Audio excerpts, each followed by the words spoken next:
വീണ്ടും ഇന്ത്യ അമേരിക്കയ്ക്ക് പണി കൊടുത്തെന്ന് കേൾക്കുന്നുണ്ട്. പക്ഷെ ഇത് നമ്മുടെ മലയാള മാധ്യമങ്ങളൊന്നും വന്നിട്ടുമില്ല, ഞാനിവിടെ കണ്ടിട്ടുമില്ല. പക്ഷെ അങ്ങനെ ചില നാഷണൽ ന്യൂസ് ഒക്കെ കൊടുക്കുന്നുണ്ട്. അതായത് എങ്ങനെയാണോ ഇന്ത്യക്ക് അമേരിക്ക പണി കൊടുത്തത് അതിന്റെ 100 ഇരട്ടി തിരിച്ച് ഇന്ത്യ അങ്ങോട്ട് കൊടുത്തിട്ടുണ്ട്. ഇറാൻ ട്രംപിനെ കൊല്ലുമെന്നൊക്കെ ഇറാനിലെ ചില നേതാക്കൾ അതിലേക്കാളും ഭയന്ന് കുറച്ചാണ് ട്രംപ് ഇരിക്കുന്നതെന്നാണ് കേൾക്കുന്നത്. ജയശങ്കറിന്റെ ഒക്കെ ഒരു മൂവ്മെന്റ് ഒക്കെ ഉണ്ടാവുന്നെന്ന് കേൾക്കുന്നത്. എന്താണ് അമേരിക്കയ്ക്ക് സംഭവിക്കുന്നത്? തീർക്കോ? അല്ല, നമ്മുടെ പണി എന്ന് പറഞ്ഞാൽ സൈലന്റ് പണിയാണ്. നമ്മൾ ഈ സൈലൻസ് ഇല്ല. നമുക്ക് പറച്ചിലില്ല. ട്രംപിന് പറച്ചിലേ ഉള്ളൂ, പ്രവൃത്തിയില്ലെന്ന് വന്നേക്കും. പറച്ചിലില്ല, നമ്മളങ്ങ് പ്രവർത്തിക്കത്തേ ഉള്ളൂ. അപ്പോൾ ഇതിനകത്ത് തമ്പ് നമ്മളെ വിപണി ഉദ്ദേശിച്ച് പല പണിയും ചെയ്തായിരുന്നു. അതിന് കാരണം കണ്ടുപിടിച്ചതെന്ന് പറഞ്ഞാൽ അറിയാമല്ലോ, പഴയ കഥ ഒത്തിരി നാൾ നമ്മുടെ കഥ പറഞ്ഞ കാരണം റഷ്യയുമായിട്ടുള്ള വ്യാപാര ബന്ധം നിർത്തണം, അതിന് 25% താരിഫ് നമുക്ക് ഏർപ്പെടുത്തി, പിന്നെ 20% നമുക്ക് പണിഷ്മെന്റ് താരിഫ് ഏർപ്പെടുത്തി, പിന്നെ ബില്ല് അവിടെ കൊണ്ടുവന്നിട്ട് 500% ഏർപ്പെടുത്തുമെന്ന് പറഞ്ഞു. എന്തോ പറഞ്ഞൊക്കെ നമ്മളെ പണി നടത്തിക്കൊണ്ടിരുന്നു. അവിടുന്ന് എണ്ണ ഇറക്കിക്കൊണ്ടേയിരുന്നു. ഇപ്പോഴും 30% നമ്മൾ ഈ പറയുന്ന എണ്ണ അവിടുന്ന് തന്നെയാണ് ഇറക്കുന്നത്. കപ്പലുകൾക്ക് ഇൻഷുറൻസ് കൊടുക്കത്തില്ലെന്ന് പറഞ്ഞു. മോദി പറഞ്ഞു ആ കമ്പനി കഴിഞ്ഞ് വിളിച്ചു വരുത്തി ഇവിടുമായിട്ട് കോമ്പിനേഷൻ ഉണ്ടാക്കി, ഇവിടെ ഞങ്ങൾ കൊടുത്തോളാം, ഞങ്ങളുടെ കപ്പലിന് അല്ലെങ്കിൽ അതിൻ്റെ ഇൻഷുറൻസ് ഇവിടുന്ന് കൊടുത്തോളാം, അതിനും പൊളിച്ചു. അപ്പോൾ എങ്ങനെയൊക്കെ കമ്പനികളെ ബാൻ ഏർപ്പെടുത്തി, ആ കമ്പനികൾ തന്നെ അല്ലെങ്കിൽ വേറെ കാര്യം കണ്ടെത്തി അവിടെ കൊണ്ടുവരുന്ന ഒരവസ്ഥയുണ്ട്. എങ്ങനെ വന്നപ്പോഴും ഇതിനെയെല്ലാം പൊളിച്ചുകൊണ്ട് അടിച്ചുകൊണ്ട് അവർ താരിഫ് ഏർപ്പെടുത്തിയപ്പോൾ വേറെ കുഴപ്പം പറ്റി. ബംഗ്ലാദേശിന് ഏർപ്പെടുത്തി, പാകിസ്ഥാൻ ഏർപ്പെടുത്തി, ചൈനയ്ക്ക് ഏർപ്പെടുത്തി. ചൈനയ്ക്ക് 19% നഷ്ടം, ബംഗ്ലാദേശിന് 11% നഷ്ടം, പാകിസ്ഥാൻ 20% കയറ്റുമതി നഷ്ടം, നമുക്ക് 22% കയറ്റുമതി കൂടി.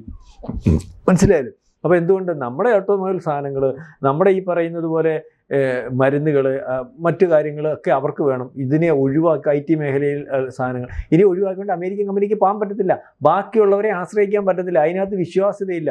ആ രീതിയിൽ ട്രംപ് പറ്റി. അപ്പം അമേരിക്കൻ വ്യാപാരികൾ ഇപ്പോൾ ഏറ്റവും അവസാനം അവിടുത്തെ സോയാബീന്, അവിടുത്തെ പാല് വ്യാപാര കരാർ ഇതുവരെ 6 തവണ ചർച്ച നടന്നില്ല. ജയശങ്കർ ഉൾപ്പെടെ ഉള്ളവർ ഇപ്പോഴും ചർച്ച ചെയ്തുകൊണ്ട് 7ാമത്തെ തവണ വന്നപ്പോൾ ജയശങ്കർ പറഞ്ഞു അവിടെ നിൽക്കണം. വ്യാപാര കരാർ ഇതുവരെ വന്നിട്ടില്ല. വ്യാപാര കരാർ എന്താ വരാത്ത? നമ്മുടെ വിപണിയെ ലക്ഷ്യമിട്ട് വ്യാപാര കരാർ, അതായത് അവിടുത്തെ ഈ പറയുന്ന കാർഷിക ഉൽപ്പന്നങ്ങൾ ഇവിടെ വിറ്റഴിക്കണം. നമ്മുടെ ഇവിടുത്തെ കാർഷിക ഉൽപ്പന്നം പിന്നെ നമ്മുടെ ആൾക്കാർ ഇവിടെ കൊണ്ട് വിൽക്കും. അവിടുത്തെ പാല്, അതായത് നോൺ വെജ് പാല് ഇവിടെ കൊണ്ടുവന്ന് ഇവിടെ വിൽക്കണം. മാത്രമല്ല ഇവിടുത്തെ പാൽ ഇവിടെ വിൽക്കാനും പറ്റത്തില്ല.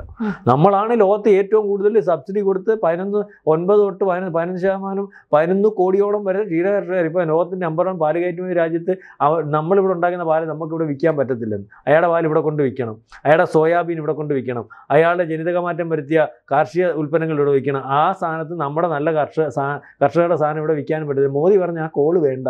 മനസ്സിലായില്ല, കോഡ് നടക്കത്തുമില്ല. ഇവിടുത്തെ ക്ഷീര കർഷകരെയും ഇവിടുത്തെ കർഷക വിപണിയെയും ബാധിക്കുന്ന ഒരു കാര്യവും ചെയ്യാൻ പറ്റത്തില്ല. അതിനകത്ത് യാതൊരു ഇതുമില്ലെന്ന് പറഞ്ഞുകൊണ്ടാണ് ഈ കാർഷിക അല്ലെങ്കിൽ വ്യാപാര കരാർ കുഴപ്പമിട്ടിരിക്കുന്നത്. അപ്പം 17% വരുന്ന 17% മൊത്തം കയറ്റുമതി 17% അമേരിക്കയ്ക്കായിരുന്നു. വേറെ വല്ലവരും ആണെങ്കിൽ സാഷ്ടാംഗം വീണ് തൊഴുത് കൈയടച്ച് വന്നേനെ. ഇത് മൊത്തം നമ്മൾ വേറെ ആക്കി. ഇപ്പം 27-ാം തീയതി യൂറോപ്യൻ യൂണിയനുമായിട്ട് നമുക്ക് കരാറിൽ ഏർപ്പെടാൻ പോവുകയാണ്. 28 രാജ്യങ്ങളുമായിട്ട് ഒരു ടാക്സും ഇല്ല, ഒരു താരിഫും ഇല്ല, കയറ്റുമതി ചെയ്യാൻ പോവുക.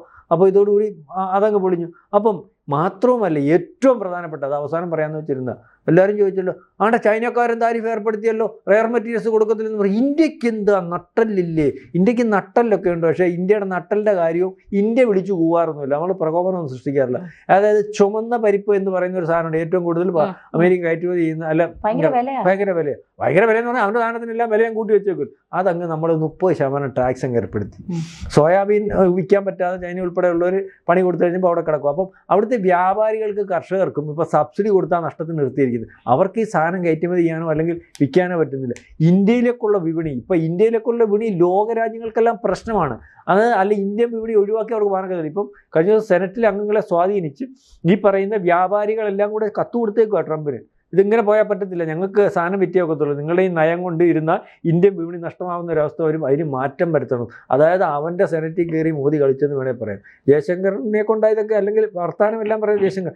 അവൻ്റെ സെനറ്റിലെ ഇവിടുത്തെ പറയുന്ന അല്ലെങ്കിൽ നമ്മുടെ താരിഫ് ഇന്ത്യയുമായിട്ടുള്ള ഈ മത്സര ബുദ്ധി അവസാനിപ്പിച്ച് ഇന്ത്യയുമായിട്ടുള്ള താരിഫ് യുദ്ധം അവസാനിപ്പിച്ച് ഇന്ത്യയുടെ താല്പര്യത്തിനനുസരിച്ച് വ്യാപാര കരാർ ഉണ്ടാക്കിയില്ലെങ്കിൽ ഇന്ത്യ ഈ രീതിയിൽ ഞങ്ങളുടെ സാധനം ആ വിപണിയിലേക്ക് വേണ്ട രീതിയിൽ അനുവദിക്കാതെ വന്നാൽ ഇവർ ടാക്സ് ഏർപ്പെടുത്തിയാൽ നിവർത്തിയില്ല വേറെ രാജ്യങ്ങളിൽ കൊടുക്കാൻ കർഷകർ പെട്ടുപോകുന്ന ഒരവസ്ഥയിലേക്ക് കാര്യങ്ങൾ വരുന്നു. മനസ്സിലായല്ലോ. ഈ പറയുന്നത് പോലെ ഈ ജനുവരി 26 റിപ്പബ്ലിക് ദിനത്തിൻ്റെ പിറ്റേന്ന് ഇവരുടെ കൂടെ യൂറോപ്യൻ യൂണിയനുമായിട്ട് നമ്മൾ കരാർ ഏർപ്പെടുകയാണ്. അതായത് ഇവരെ മാറ്റുന്നത് ഡോളറിൻ്റെ കരുതൽ ശേഖരം 25% കുറഞ്ഞ കാര്യം നമ്മൾ പറഞ്ഞാൽ എന്താ കാര്യം? നമ്മൾ UAE അല്ലെങ്കിൽ റഷ്യയായിട്ടുള്ളൊക്കെയുള്ള കച്ചവടം അങ്ങ് മാറ്റി ഡോളറുമായിട്ടുള്ള. അപ്പോൾ ഡോളറിനെ കരുതൽ ശേഖരം അല്ലെങ്കിൽ ഡോളറിലേക്കുള്ള ഇൻവെസ്റ്റ്മെൻറ്റ് ഡോളറിനെയും പണിഞ്ഞു തുടങ്ങി. മനസ്സിലായോ? ഇന്ത്യ വിചാരിച്ചതെല്ലാം നടക്കും. കാരണം ഈ കരുതൽ ശേഖരം 24% കുറയുക എന്ന് പറഞ്ഞാൽ കഴിഞ്ഞ ഒറ്റ കൊല്ലം കൊണ്ട്. അതായത് നമ്മളിലേക്ക് താരിഫ് യുദ്ധം ഏർപ്പെടുത്തിയപ്പോഴാണെന്നല്ല. അതുകൊണ്ടാണ് ഈ കഴിഞ്ഞ 13-ാം തീയതി 2026 ആയപ്പം ഇതുവരെ മത്സരിച്ചിരുന്ന ആളിനെ പറഞ്ഞു വിട്ടത്. അതായത് അംബാസഡർ, ഇദ്ദേഹത്തിന് ഏറ്റവും വേണ്ടപ്പെട്ട ആൾ, പേരെന്താ, സെർജിയോ കോർ അല്ലേ? സെർജിയോ കോർ ഇവിടെ വന്നു സംസാരിക്കുന്നു. നമുക്കൊന്നിച്ച് പോകണം, നമ്മൾ സൗഹാർദ്ദമുള്ളതല്ലേ, 20 കൊല്ലത്തെ ബന്ധമല്ലേ, ഇനി ആ ബന്ധം മുന്നോട്ട് പോകാം. പക്ഷേ പറഞ്ഞതുപോലെ പണ്ടുണ്ടായിരുന്ന ഞാൻ മുമ്പേ പറഞ്ഞു ചേരാൻ നയമില്ല കുട്ടി. മനസ്സിലായില്ലേ? ഇങ്ങോട്ട് ചേരുന്നവരുമായിട്ടുള്ള നയമേ ഉള്ളൂ. മനസ്സിലായേ? നമുക്ക് ആരോടും ദേഷ്യമില്ല, നമുക്ക് ആരോടും വിരോധമില്ല, നമ്മൾ ആരോടും യുദ്ധത്തിനില്ല. ഇങ്ങോട്ട് വിരോധമുണ്ട്, ഇങ്ങോട്ട് യുദ്ധം പ്രഖ്യാപിച്ചാൽ യുദ്ധമുണ്ട്. ഇവിടെ നമ്മളെ കീഴ്പ്പെട്ടിക്കാനുള്ള നയമില്ല.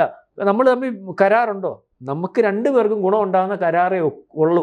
മനസ്സിലായില്ല? അല്ലാതെ കീഴ്പ്പെട്ടുള്ള കരാറും ഒന്നും നടക്കത്തില്ല. അതായത് ചേരാൻ നയവും നമ്മുടെ സ്വാതന്ത്ര്യ സമര കാലത്ത് ഗാന്ധിജിയുടെ ഒരു ചെള്ള കാണിച്ചാൽ മറ്റേ ചെള്ള കാണിക്കണം ഇല്ല, ഒരു ചെള്ളയ്ക്ക് അടിച്ചാൽ മറ്റേ ചെള്ള ഇവിടെ കാണിച്ചു കൊടുക്കണം ഇല്ല, ഒരു ചെള്ളയ്ക്ക് അടിച്ചാൽ 2 ചെള്ളയ്ക്ക് അടിയും കൊടുക്കും, നടുവ് ചവിട്ടി പിടിക്കും.